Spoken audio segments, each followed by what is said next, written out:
Dans le prochain épisode de Demain nous appartient, tandis que Marjorie passe aux aveux, Rebecca rencontre ses petites filles. En parallèle, Jaya et Jordan se rapprochent. Attention, les paragraphes qui suivent contiennent des spoilers sur l'épisode de Demain nous appartient diffusé demain soir sur TF1. Si vous ne voulez rien savoir, ne lisez pas ce qui suit. Mercredi 10 novembre dans Demain nous appartient. Marjorie passe aux aveux, le temps est compté pour Anna dont la vie est plus que jamais en danger. Si la fille Delcourt parvient à se dégager de l'emprise de Marjorie, cette dernière est malheureusement beaucoup plus rapide. Et alors qu'elle s'apprête à la poignarder, Martin intervient juste à temps avant de l'arrêter pour tentative de meurtre. Plus tard, Raphaël informe Karim qu'Anna a officiellement été innocentée des charges qui pesaient contre elle. En revanche, les choses s'annoncent beaucoup plus compliquées pour lui puisque la police n'a trouvé aucune preuve permettant de le disculper du meurtre de Jim. Bien que Marjorie semble décidée à se taire, Karim a malgré tout confiance en ses collègues pour faire la lumière sur toute cette affaire. De son côté, Marjorie reconnaît avoir mis en scène son propre meurtre afin de se venger d'Anna. Cependant, elle nie avoir tué Jim. Pour la pousser aux aveux, Aurore, qui l'a bien cernée, lui fait croire que Jim était fou amoureux d'elle et qu'il était très inquiet lors de sa disparition. Sans surprise, elle tombe dans le panneau et confesse le meurtre de son mari.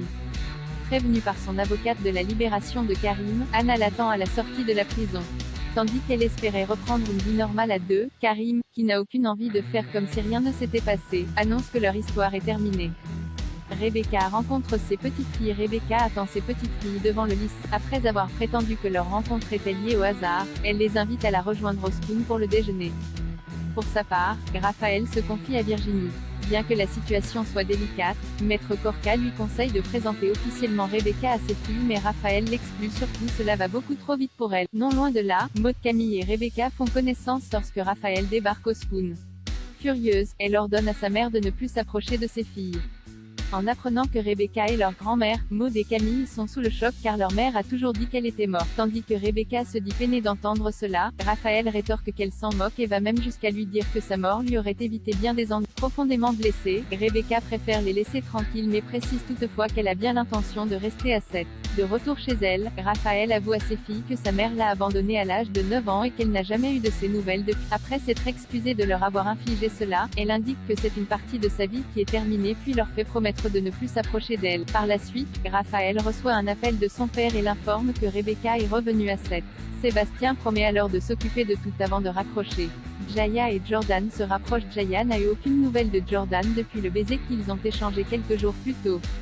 Peu après, le fils Roussel, qui est particulièrement de bonne humeur, accepte de la rencontrer pour réviser leur exposé qui approche à grands pas. Au lycée, les deux adolescents semblent contents de se retrouver, ce qui étonne leur professeur de français. Afin d'être au calme, Jordan et Jaya s'isolent dans une classe.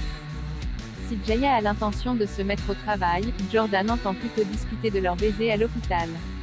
Au moment où ils sont sur le point de s'embrasser, ils sont interrompus par l'arrivée inopinée de Mathilde.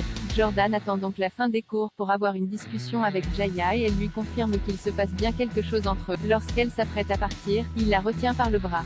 Seulement, Angie le voit faire et pense immédiatement qu'il s'en prend une fois de plus à sa sœur.